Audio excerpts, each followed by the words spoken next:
So we have Jason Barnard, we have Andrea Volpini, and Dave Davies joining us. Hello, guys. Hello. Excellent. What should we say? Good evening, good morning. What should we say? Well, for me personally, it's 6 a.m. and I've been online since 3. But yeah. Good morning, Nick. Good morning. Yeah, thank you so much. Thank you so much. So yeah, this format we're gonna have it with Jason, Andrea, and Dave as a little bit of a mix-up of the traditional structure, and we're going to be going into saying with structuring, visualizing, and evaluating your EAT. So yeah, I just want to have everybody introduce themselves to the forum. I'll start with you, Andrea. You're from WordLift. Can you please tell me a little bit about yourself? Yep. So my name is Andrea. I am a CEO and co-founder of WordLift, and we want to automate SEO using knowledge graph and semantic web technologies. Yeah, as a user of WordLift, I'm a huge fan, and I'm really excited to hear what you have to say. Cool. So sorry guys, but slightly biased opinion, but I have used and tested this. It is pretty legit. Dave Davies joining us. Thank you so much. You had some computer issues, you had to restart, but you're here now. Welcome. Well, thank you very much. And yeah, my name's Dave Davies. I'm the CEO and co-founder of Beanstalk Internet Marketing, and I'm hoping that Andrea doesn't get his way and that SEO remains something that human beings like me have to do. I'll do my best. I still like humans a lot. Said by a very normal response to that. That's great. And of course, Jason Barnard, our hero in the midst, who has been powering through. Jason, I think you need no introduction. I think it's really, really excited to get into this because this is the measurement part of the conversation. Yeah. So, I mean, I'm really excited about this part just because it is something that people haven't been talking about because EAT is so philosophical, so intangible. The idea of actually structuring your EAT work. In fact, what was great about the last 3 years, we've actually talked quite a lot about how to structure your work, how to organize your work. Andrea is going to talk about visualizing, which I love. And Dave talking about evaluating and measuring. I mean, I'm so lucky Dave pitched up because I wrote the title for this one and then realized once it had been published that I didn't have anything to say. And Dave pitched up, which is why we're sharing this presentation. Andrea is going to talk more about visualizing, Dave more about evaluating, and I'm going to talk about structuring and looking at it. I mean, obviously, I'm coming from brand SERPs. So I call myself the brand SERP guy, and I keep going on about it. And I love the whole thing about brand SERPs because I started on it 7 years ago, and I thought it wasn't going to be flying very high. I thought it would get boring, or I would run out of ideas, and I'm still not anywhere near. And Andrea started doing some tests on the brand SERPs. Which are phenomenally interesting. Have just opened up another rabbit hole that I'm about to dive down. So brilliant stuff. Thank you, Nick. Sorry. No, that's awesome. So just to let everybody know who's listening to the chat, this is a slightly different format. So we're going to hear from Jason, Andrea, and Dave throughout this. So we're going to be almost like sharing the stage, if you will. So I'll be kind of like just leading up with the questions and we'll go on. So let's jump right into it.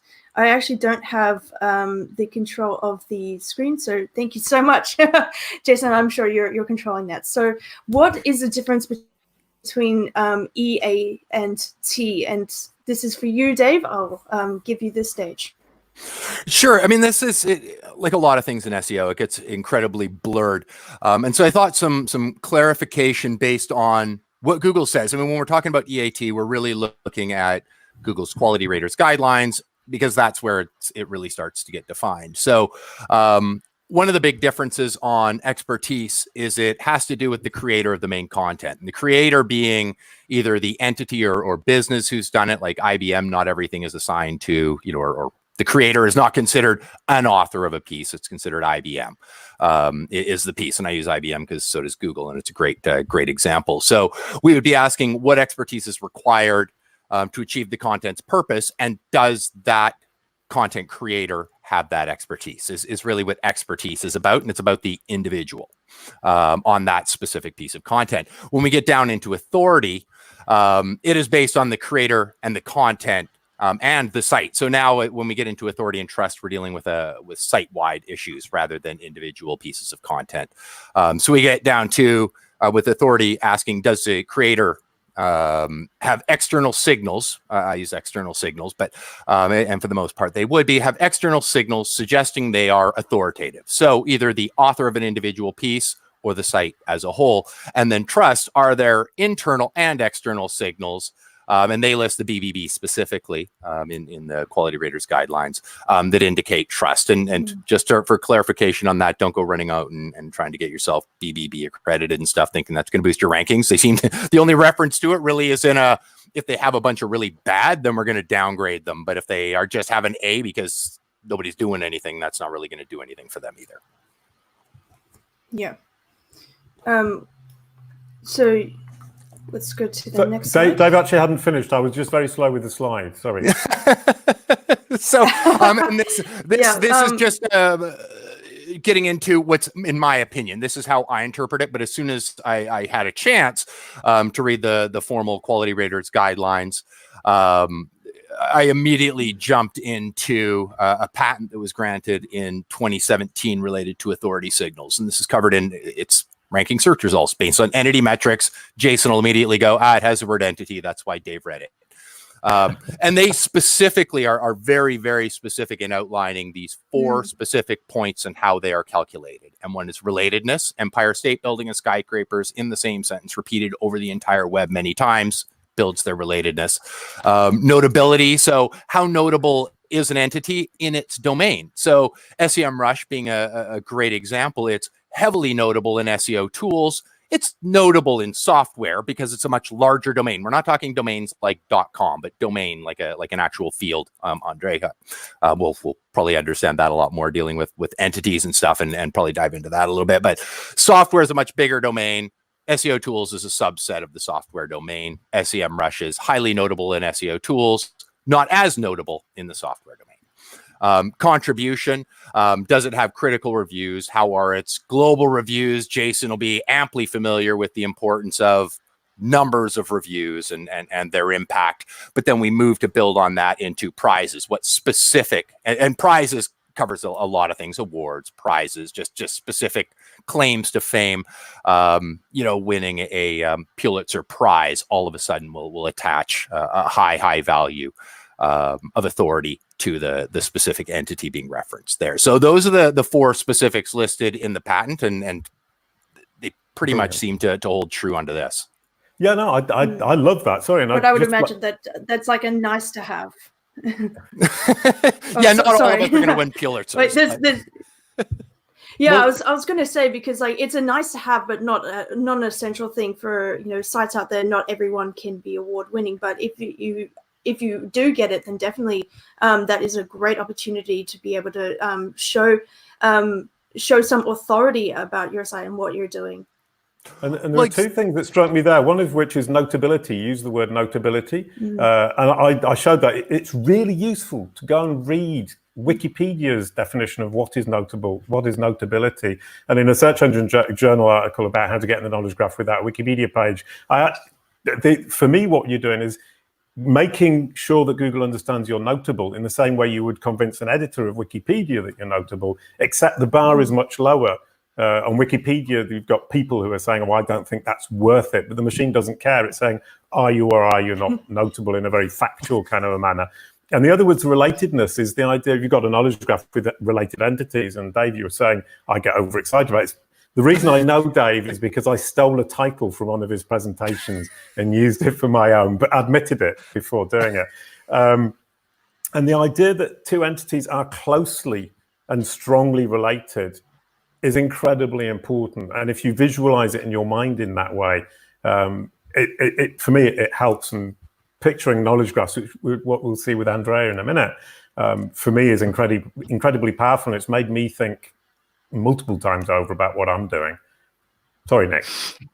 No, that's all good. I realize that we're probably going to like be overlapping because we've both got so much to say about this. But that's a really good segue into the next segment. So using brand SERPs to help organize your work on expertise, authority, and trust, EAT.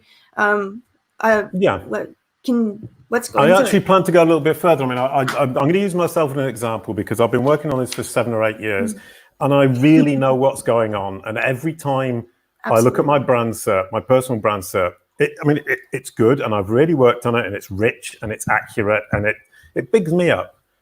But every time I look at it, there's something I can make better. And if we look at this, basically, I've got the Twitter boxes. For me, that's a signal that my audience, which is my peers and also I don't have clients in that sense, but retweet, interact with me, engage with me. That's an indication of my authority and my expertise and the trustworthiness within my own industry. You look at my site, and I was talking about that earlier on, I am the trusted source of information about me. And I did an experiment a couple of years ago where I said, what musical instrument does Jason Barnard play? And the answer is the double bass. And I told Google that I play the ukulele, which isn't true. Well, I do, but I play it very badly. And I managed to get a featured snippet that stated that I played the ukulele. And it pulled it from my site, and it took me about an hour from the moment I put the information to getting the feature. Google trusts me when I talk about myself. And it doesn't seem that important, but I think it's phenomenally important because it doesn't trust everybody when they talk about themselves. And you have to build that trust up. And your site should be the source of information about you. And you have to make it so that Google trusts what you're saying about yourself. The next is the podcasts. And we're going to use that as an example earlier on, which is why I put an arrow on it. Andrea and WordLift, I'm a fan too. We've been working on that. And then if you look on the right, you've got the knowledge panel and that idea of my education. I mean, Liverpool John Moores University, unfortunately, is about 600th in the world. It's absolute rubbish. The only good thing about it is John Lennon went there too. And if you search for people who went alumni of John Moores University, I'm up there next to John Lennon. Other than that, it's a useless piece of authority or expertise. And if you look at the second half, and comes back to Lauren with Search Engine Journal, I have these Search Engine Journal, Semrush, CaliQ Pro vocabulary, which I created using WordLift and managed to get that to rank within about an hour once I'd created it, because WordLift have put the structured data, which Jonah was talking, and secondly, it trusts me when I'm talking about myself. But what I see here is that this is all very focused on digital marketing and search engine optimization. And that means that when I ask Google, what does it think about me? It will create this cloud of content that very clearly states digital marketing. For me, that's authority. For me, that's trust. And for me, that's expertise. And if you look at Andrea Volpini, he gets his little arrow because he appeared in my knowledge panel last week. And up until now, it had been my mother, my sister, and one of my best friends. I'm so honored. So what Google was doing is it's saying it only associates me in terms of the knowledge graph with my mother and my sister and a friend. And now it associates me with a real expert. So I'm terribly pleased. And these experiments we've been doing with Andrea, we'll see them later on, has shown me how EAT is a constantly moving target. If you use your brand SERP, search your brand name or your personal brand name, if you use that to visualize your EAT, you'll see how quickly it can change. And that's another example Andrea is going to show us. And if you want to track it, I've got my super duper free tool.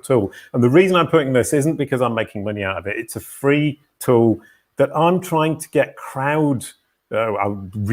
I want everybody to put their brand name or their personal name or their product name or their event name into this tool so that I can track them and gather data so that I can try to understand this better and help us as a community to understand it better. So please do, and it truly doesn't make me any money. It's purely research and purely because I'm completely obsessed. That's really a great way to bookend that.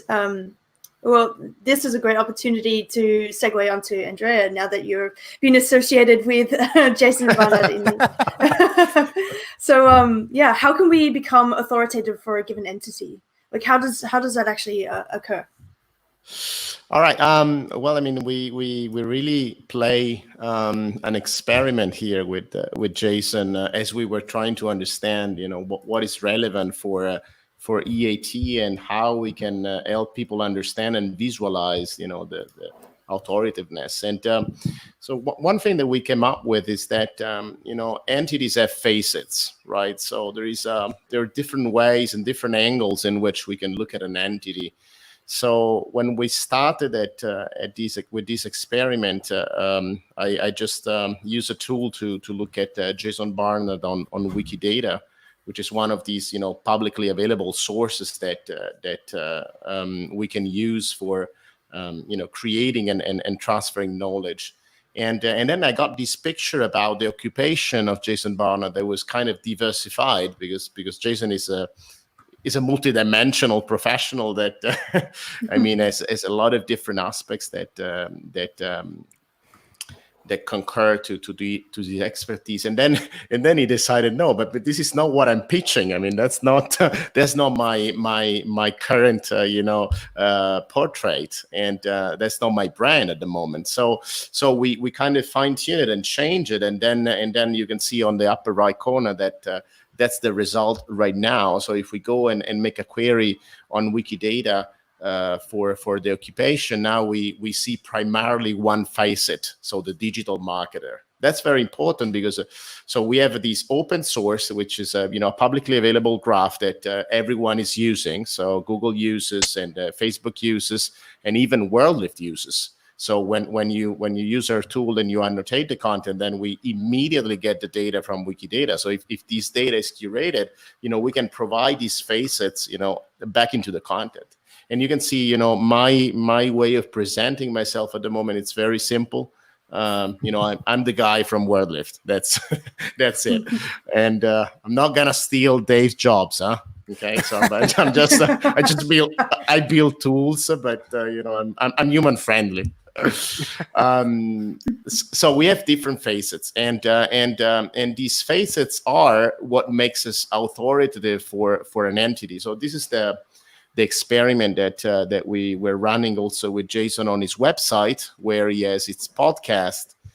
And now here, what we're doing is that we are expanding, the content model of the website using schema markup. Okay, so we're kind of bringing structured data markup to a different level because, okay, we listened to the previous session, which was super interesting about the importance of structuring content to let Google understand. But what do we want, to understand from our content? How do we connect the data with the content? And that's where content modeling really is. So structured data is not a way only to talk to the machine, but it's actually a way to organize content in such a way that human can consume it. So here we see, the podcasts that are connected with the contributors of the podcast that have been recorded in a specific location, and they are directed by Jason. And so we are creating facets around the entity. And in this case, the entity is the podcast, but then there is a graph that connects, the entity with other entities. And you can see that, for instance, we can infer that specific contributor might have something to say about link building, because there is a mention to link building among the concepts that defines this episode. So the more facets we cover, the more we become authoritative for that entity. Simple as that. Okay. Brilliant. Okay, sorry, that then leads really nicely on to kind of this idea of a knowledge graph as a visualization of EAT. It's not exactly that, but what I did secretly today as a surprise for Andrea was get somebody to draw it up so it looks pretty. Love it. And this is exactly the same diagram, but with people that we can relate to and topics we can relate to. I couldn't think of an illustration for expertise, authority, and trust, but it was Lily Ray, and we have a podcast episode with a contributor who is an expert, who is an authoritative figure on this topic, and I'm associating myself with her and becoming by association a little bit more authoritative or expert EAT. The production company, I'm also hooking my company onto that. So my company becomes more recognized EAT-wise to this particular topic. And we've got this 120 times for 120 different episodes. And you can see here, this is just one episode. And you multiply that by 120, and we start to see what Jonah was showing us earlier on, which was an incredibly complex tree of entities and relationships, and how all of that can easily build up and quickly build up, I believe, into creating expertise, or creating a recognition of expertise, authoritativeness, and trust in Google's eyes. Yeah. So is there a way to read and visualize the semantic data layer that Google uses to rank results? Did I make this question? Okay, so when we started to discuss about this webinar, I decided that I wanted to try a new way of reading the SERP. And that's what I like about doing this webinar, that I get the occasion to spend time and tinker and play with the code. And so I created this very small program that I'm gonna share tomorrow, that allows you to extract the entities from top Google's results. And here we have basically on one side Jason Barnard as a query, as a brand query. On the Y, and then on the axis we have Andrea Volpini. Okay, so these are the two SERPs that I wanted to visualize here. And in order to visualize, I use name entity recognition, and so I extracted terms from all the pages behind. And I can do this with 10 pages or with 30 pages for each query. Okay, and then I'm removing data that kind of stop words and common words, in order to understand more about what are the terms that are characterizing the brand SERP of JSON, and how they overlap with the terms that characterize my brand SERP. And so I can share the screen quickly, if you allow me. Yeah. So I think that's Kate who's going to have to. Yeah, so you see the screen? Mm-hmm. Yep. Okay, so you can see this is interactive, and I can actually move around, and you can see that here on the top right, we have the topics that kind of, makes, Jason and myself connect, right? So we have Twitter, because of course we do a lot of work on Twitter, and we exchange ideas there. And you can see the SEO, it's interesting enough. I mean, it's kind of between the high frequency terms for Andrea and the high frequency term for Jason. Whether if you go down here, then you see, kind of my world, right? So knowledge graph and world lift and semantic. But if you go here, then you see JSON world, like, including, Bowen and Kaula, that Jason is doing everything he can to remove from his brand set, but they're still here because they're so powerful.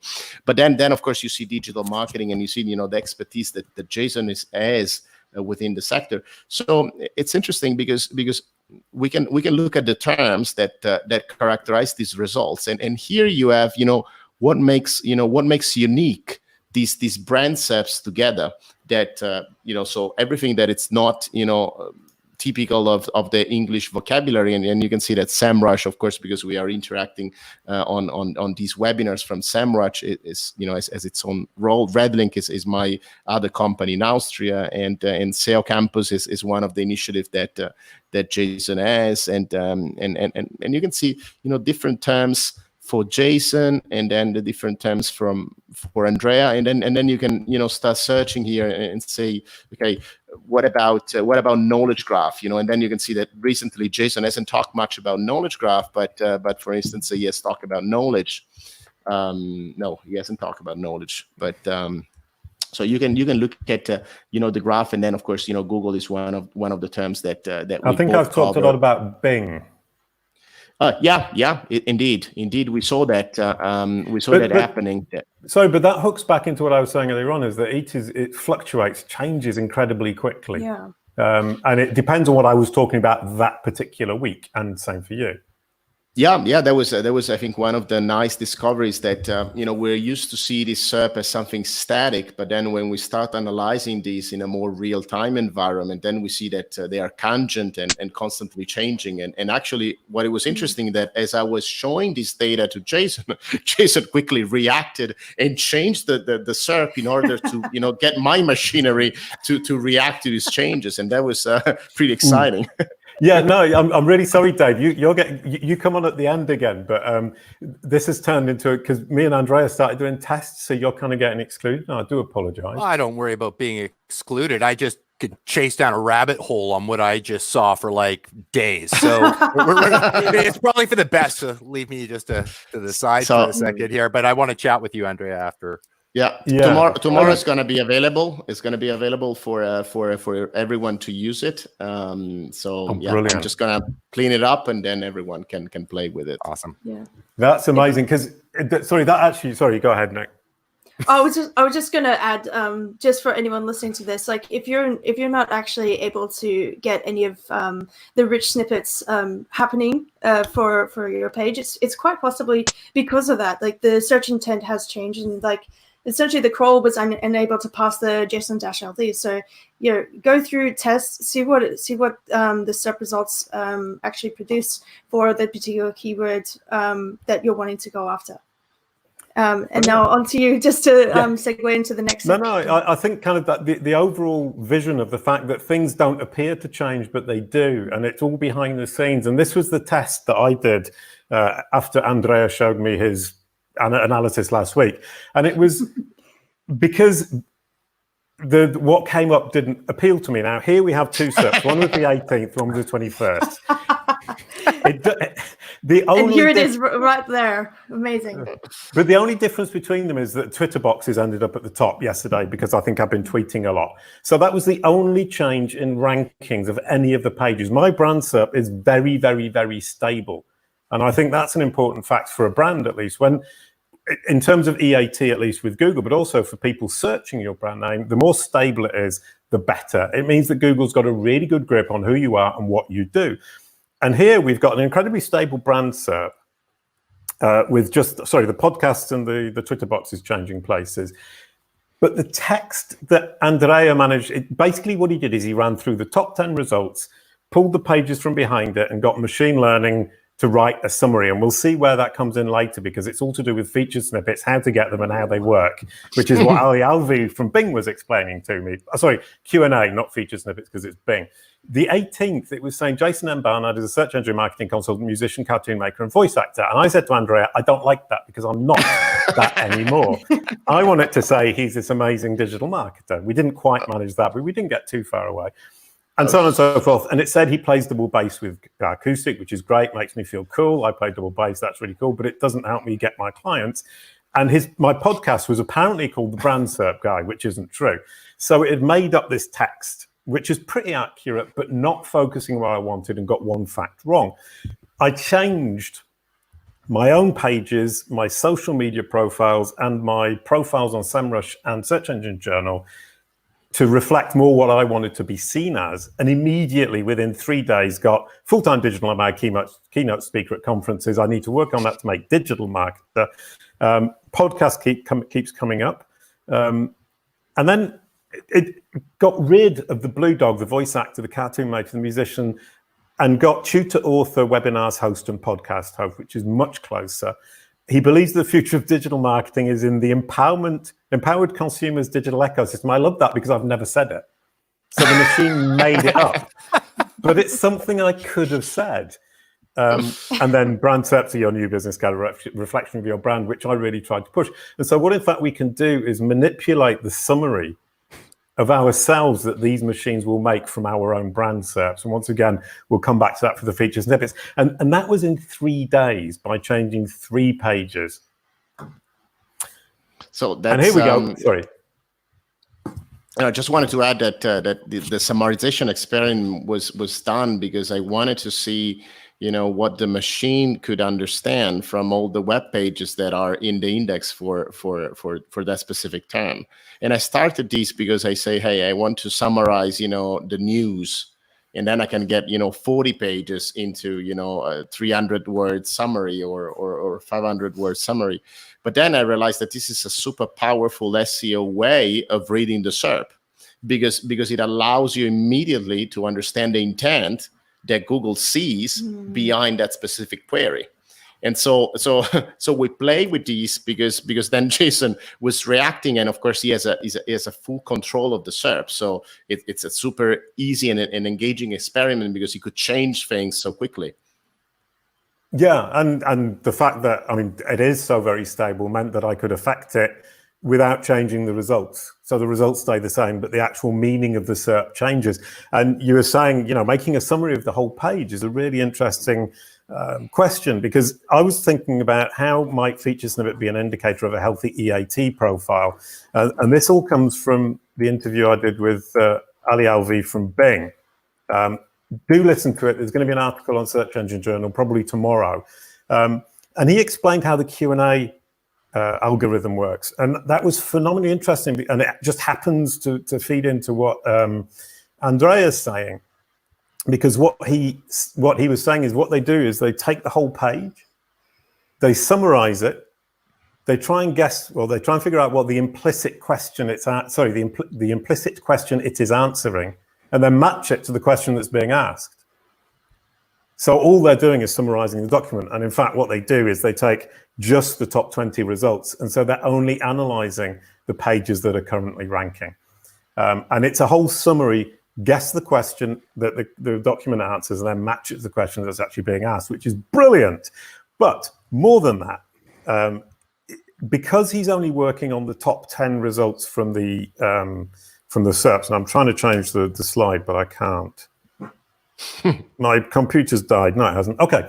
I asked him basically kind of how they figure it all out. And he said, number one, you have to answer the question correctly.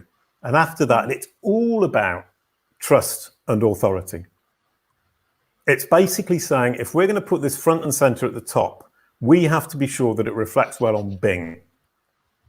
So we need you to be trustworthy and authoritative so that we can seem trustworthy and authoritative and expert, of course.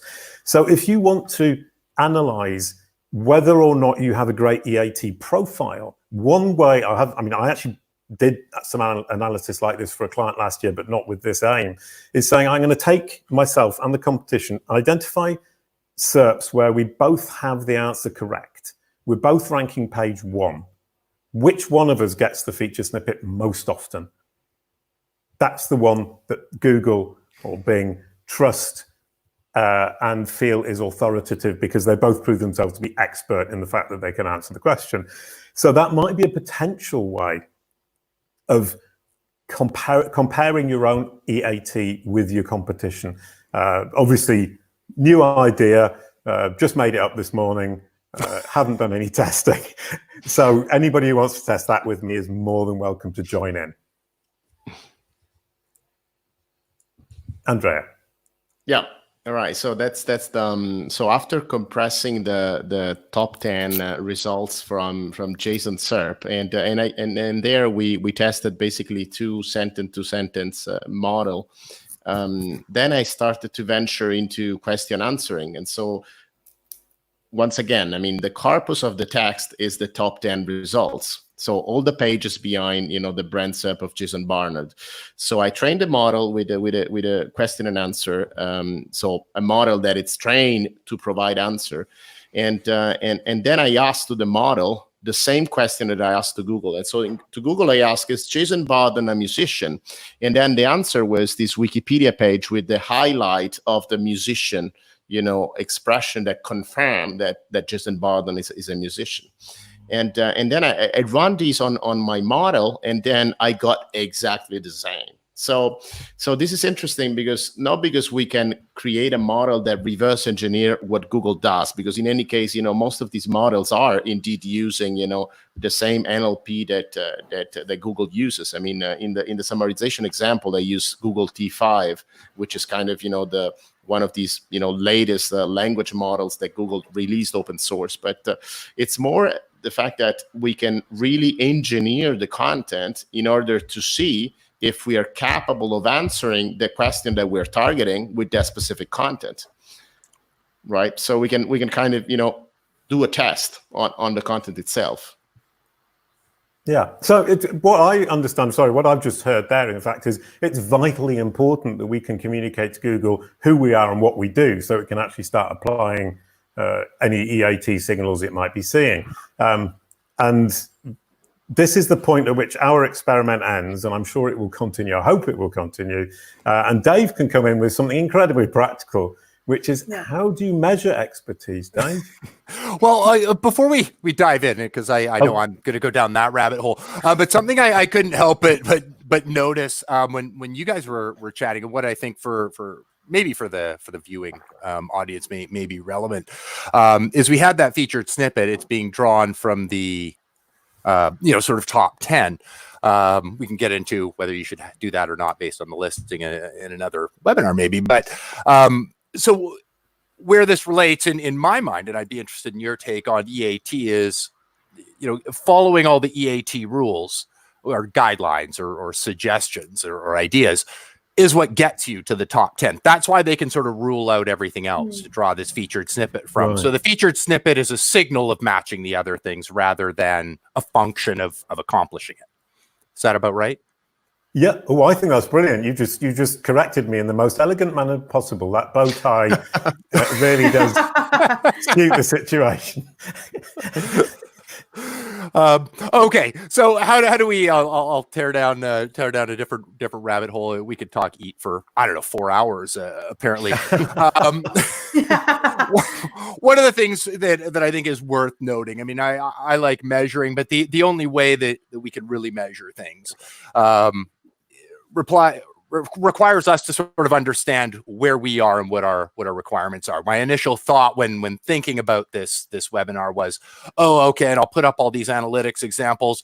And then I decided, you know what, that's actually going to be really, really misleading, because I'm going to show people something and they're going to go, oh, that's what I should look at. Nope. In this context, that's what I should look at. Is a high bounce rate good or bad? That really depends. Sometimes it's actually good, but sometimes it's a catastrophe, right? So it can send the opposite signals. So I decided to sort of go, okay, let's look at some examples drawn from Google, drawn from the information that they provided, to go, okay, this is the kind of stuff that you're looking for, but you really need to think, how does this relate to me, to my website or websites, or to me as the entity, to Jason as the entity that is Jason Barnard.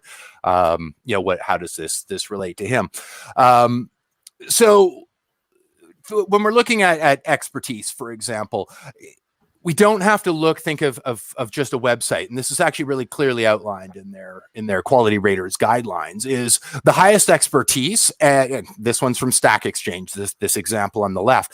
I know when I see Stack Exchange, I know exactly what to look for when I get there, because I look at code a lot. I look for code examples a lot. I look for Excel formulas a lot. That sort of stuff. So, looking at the votes on a forum, on an answer, those sorts of things are going to increase the expertise assigned to that author. Now, the reason this is relevant for those of us in sort of the SEO-y kind of world, I'm not trying to rank Stack Exchange, right? Like that's not my job. But I know that if I needed to pull in an Excel expert, I would grab Peanuts here and I would have him write for my site, because he already has the expertise assigned to him that I want over on my site. Now, I'm not covering Excel formulas on my site. Maybe it's an idea I should do in a blog post of the handy ones I use. But these are the sorts of things that we're actually looking for, is going, do I have the expertise? Okay, I'm not J.R.R. Tolkien. I don't have my own Wikipedia page. They wouldn't possibly let me have one, because there's that pesky Kinks guy that they're like, nope, he's the Dave Davies that we actually care about, which is fair enough. But these are the sorts of things that we can use. And it doesn't have to be Wikipedia. It doesn't have to be Stack Exchange. I'm a nerd, so Stack Exchange is where I go. I'm also a nerd, and that's why J.R.R. Tolkien was the first example that I thought of to look for.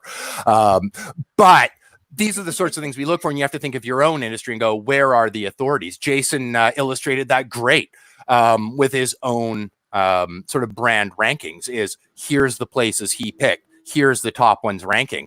If you don't know what they are in your industry, find if I was competing against Jason right now, the first thing I'd be doing is looking at where's Jason's, not just to duplicate what he has, but to understand where are the authoritative sites related to Jason, and then go and tear after those. If I was looking to post a thing on Excel, I would look at Stack Exchange and go, that's the author who has the expertise I want associated with this page on my site.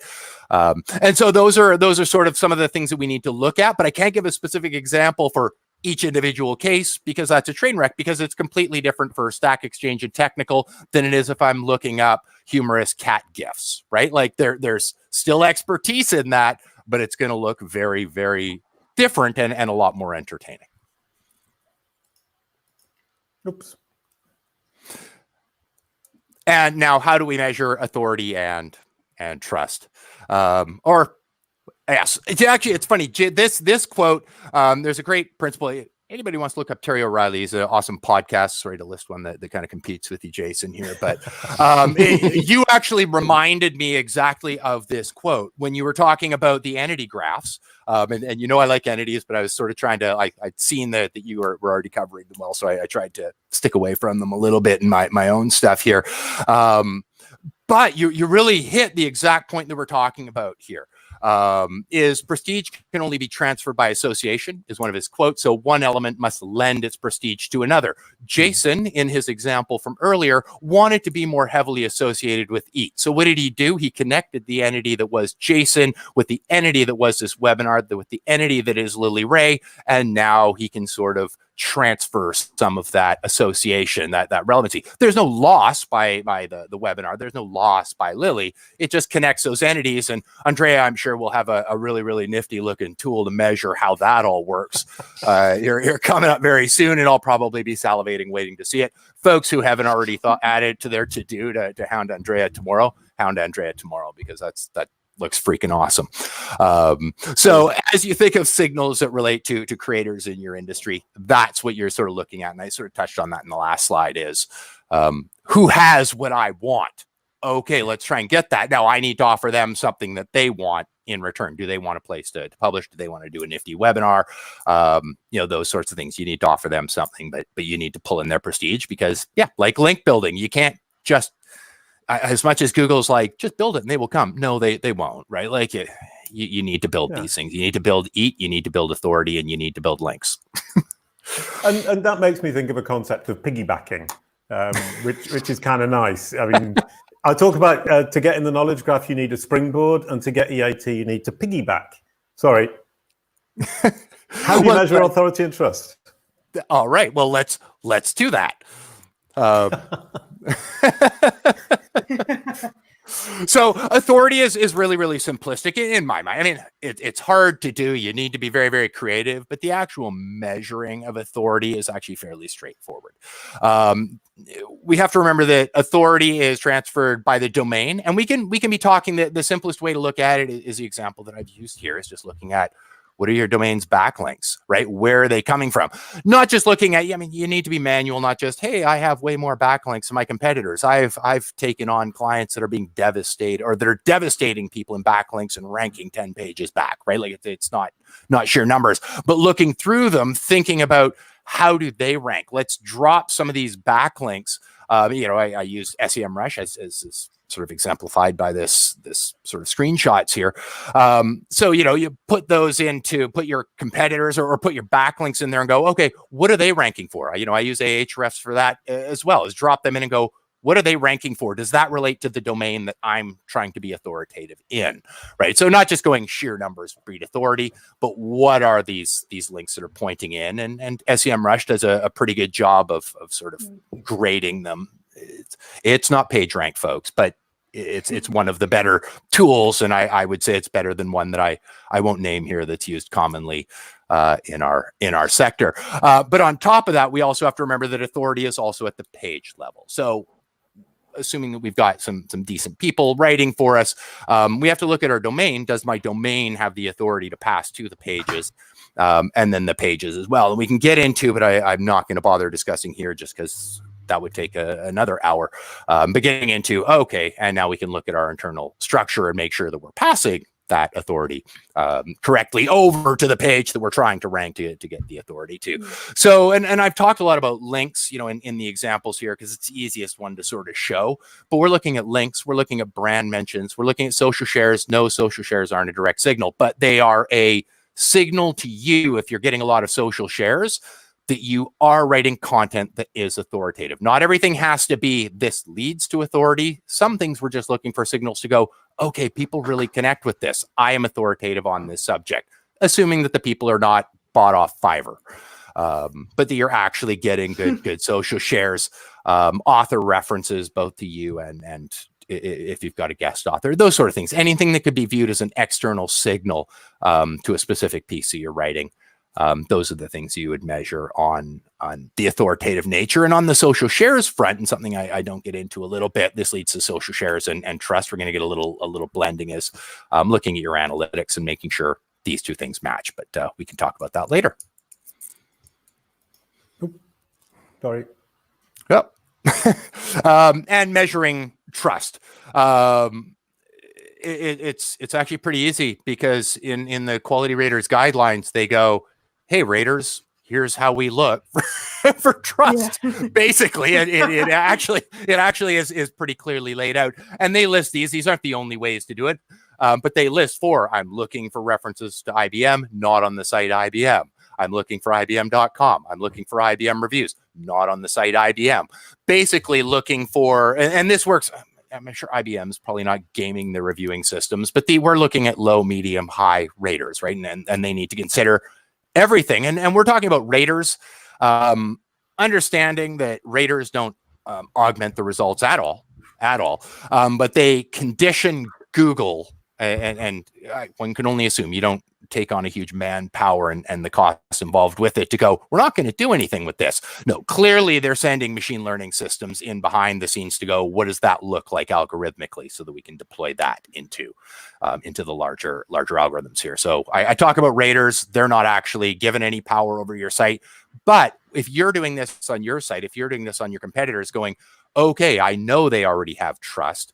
Where are their reviews, right? Where are the other trust signals we would be getting here? BBB, I know I talked about that earlier, is specifically listed as an indicator for negative, but rarely positive. They don't say never positive, but they do say just having an A on BBB is not some sort of signal. But if they have a bunch, they have a really negative one, then there's a very, very good chance that they're not going to be passing any trust on there. And of course, you're going to want to keep a close eye on, and you should know who they are. And if you don't, maybe you want to pick a different industry to go into. Keep an eye on the global and niche trusted review and reference points, because this is another place they already have the trust that you need, right? I mean, look at some of the places that Jason illustrated earlier for his own brand. I mean, I recognize a lot of those names from our own niche. So it makes perfect sense that those would be the places that Google would trust the most related to backing Jason. And thus the links and references from those sources are what's helping keep Jason ranking #1 instead of the sites that many of which will have more links than Jason does, but they're all pointing to Jason as the authority on Jason. Beautiful. And measuring EAT, always review, this is just a universal truth, because we've talked a lot about entities, which are incredibly important. And again, we can go down that rabbit hole for I could talk for days on that with Andrea, who's looking at things completely different. But at the end of the day, we're dealing with an ethereal sort of thing, right? Like we can't touch EAT. We like to talk about it a lot, but there's not really any concrete, can I do this? Is this the link that counts to pass some authority to my site? Is this the content that we all kind of guess at stuff like that? But at the end of the day, to me anyway, your users, it's all in your analytics. If your users are reacting in the way that they're supposed to on your site, then you're going to be sending the signals back. Right? If nothing else, Google may give you the kick at the can, but if your site doesn't send the signals back that you deserved a kick at the can. You will lose that kick of the can, no matter how much authority and trust you may have.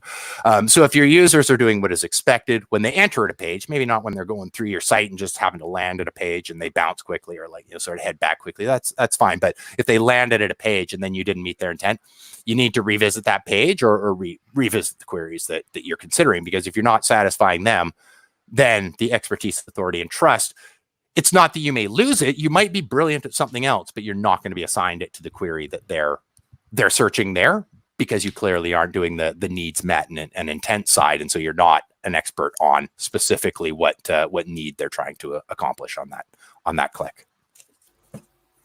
Beautiful. Yeah, 100%. Right, Nick, Cool. it's back to you now. Thank you. Yeah. Well, as a nice little wrap up, just because I like to look at large, complex problems and just try and like simplify things a little bit.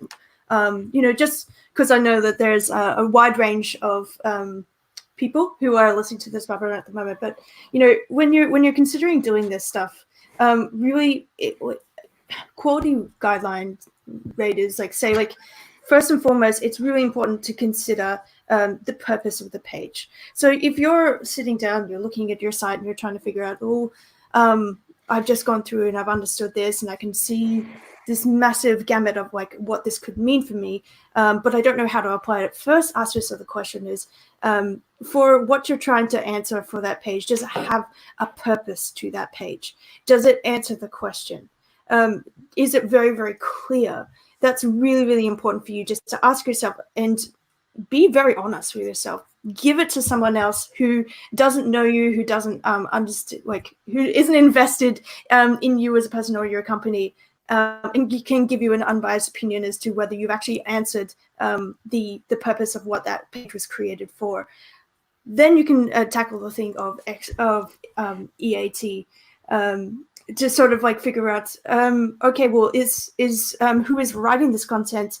Are they an expert? Is my site authoritative? What is the reputation of my site? How should I think about that? Is this trustworthy or not? So this is the thought way in thinking of that.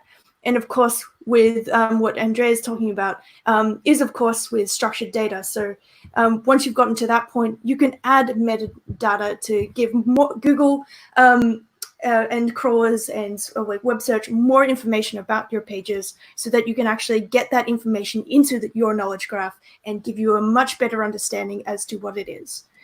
So that is kind of the gamut of what we're trying to talk about and what we're trying to really focus a lot of people's thinking around this topic. So I'm gonna ask maybe some more specific questions. We've had some wonderful questions from the chat. There's a fantastic question asked by Kimball Lewis that I might actually give to you, Andrea, because I think you're brilliant at unpacking structured data. But I have some content with dual authors. Any specific guidance on whether it is advisable or not to have dual authors? Anything I should be aware of? I don't know. Jason, what would you say? Well, my experience of confused signals, I mean, the whole problem we were talking about earlier on that I've been having is I was a musician, then I was a cartoon maker and a voice actor, then I went into digital marketing, and that multifaceted or that the multi-labeling has been causing a problem, and actually sorting it out has taken me a long time and just starting to get to grips with it now. So having multiple authors is potentially confusing, but I would have thought that if both authors are expert and authoritative and trustworthy within that domain, that can only help. I think co-authors, also, why not? Yeah, I think also it's a matter of the way in which the authors are presented in the data behind the page, of course, right? So in structured data, we can actually be very expressive on, what type of role each one is playing. So in the case of the podcast of Jason, so Jason is the director, but then we have the contributor, and there is one contributor for each podcast. So we have two person involved, around the same piece of content, but with different roles. And so this is super powerful way in which you can, keep the two authors on the same piece of content. You have to connect things around. That's the key, and you have to describe things in a way that a machine will understand it. And there's a wealth of attributes that you can use in the vocabulary of schema to let you express whatever really you want. So okay, that was a much better answer than mine. Thank you. So, no, I see having two authors is an opportunity. The problem of having two authors, it only becomes an issue if you're not properly describing the roles. Because if I am writing the piece of content and then you are my co-reviewer, then your role is defined and my role is defined, and then everyone knows exactly what's happening. And so there is a topic of verifiability. Making sure that the machine can verify the piece of information, and who is validating that information is also extremely valuable. So if we have two authors, I think it's better than having one, as long as the roles are explicit, described in the markup. That's a brilliant point, because I mean that whole thing about I think the question comes from, if I've got two authors, who wrote which sentence? And if you've got two authors, in fact, it's not that question. It's one of you wrote it and the other one edited it or proofread it or whatever it might be. And if you can explicitly say what was the role of whom, you're away. And the podcast is a great example. The podcast seems to be a good example for a lot of things. Sorry, Dave.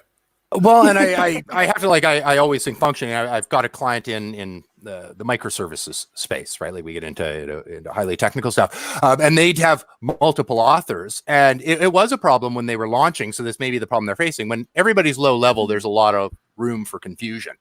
Now, one of those authors writes for CNET, one of them writes for Google, one of them, like all these authors, we've gotten them spreading their wings and doing the same as, right? And going back to sort of schema and going, okay, now while they're over on all of these different properties, let's not send them out to all the same places as we would have to with one author, but go, okay, let's send them all out to various places and have them pull in power to their author profile. And that client is now, they're one of the dominant things as far as expertise goes. They can just launch content and it ranks because they have so many authors with powerful profiles. So I agree with the other two. I mean, it's an incredible opportunity. It might kind of suck for the first little bit when there's still confusion, but it's your job to get rid of that confusion and get those authors, get musician, out of your bio, well, I mean, and get the and that's it. That initial confusion, I didn't deal with it quickly enough.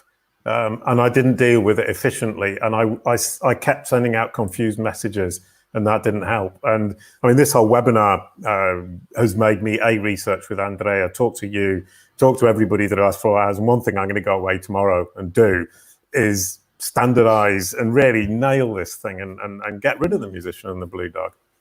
Oh, sorry, I shouldn't have said that. Poor blue dog. Oh. Well, yeah, I guess it gives people like a greater background to you, of like your history. But of course, like you were saying, like there's no commercial value to you whatsoever. So yeah, it makes complete sense. We've got 2 minutes on the clock. How to sort of like optimize that time? Like, silence. Okay, I think I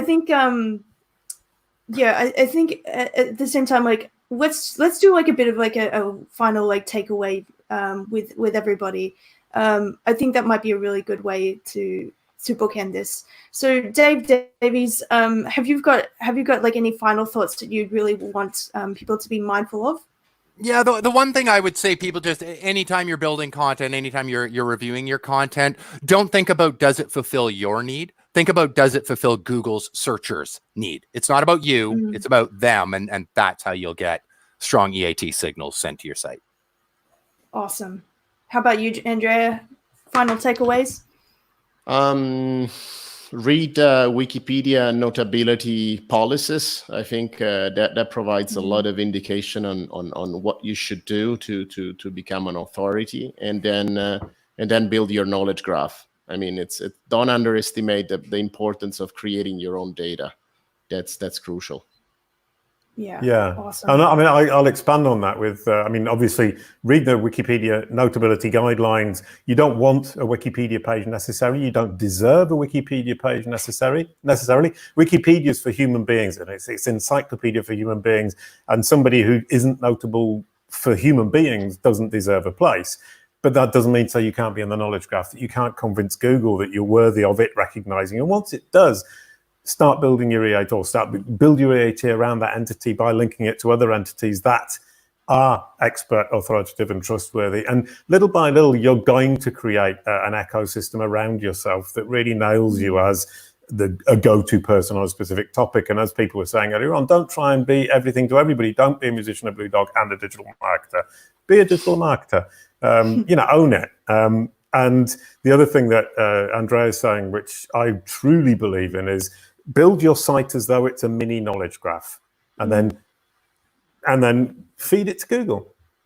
You're making Google's life easier. You're making it clearer. You're making it simpler for Google. And as Dave was saying, to satisfy its users. And it just so happens that its users, or a sub-party of its users, are your audience. And you're aiming for them to recommend your content to your audience who happen to be their users. 100%. What a brilliant way to bookend this fantastic 4 hours of EAT. Thank you so much, guys, for joining us. And I hope you have a wonderful rest of your day/night. I'm not really sure time zones at the moment. But yeah, thank you so much. Thank you. Thank you very much, Thanks, Nick. Thank you to everybody. Thanks, guys, for turning up. Thank you for everybody for watching. Yeah. And if you've been listening to this and you've really enjoyed that, please go and find all of these wonderful people. A shout out for everyone's Twitter accounts. I don't know them off the top of my head, but if you want to ask anyone that has been speaking, reach out to them on Twitter, send them a DM, go to their LinkedIn, send them a DM, ask specific questions around this, because there's a lot of questions that didn't get answered here tonight. But also, please hit that like button. Please subscribe to Semrush YouTube, and of course, hit that notification bell so you can get updated every time there's like a new awesome video to be shared on this network. And yeah. That's all, guys. Thank you so much. Beautiful ending. Thank you. All right. Ciao. Bye.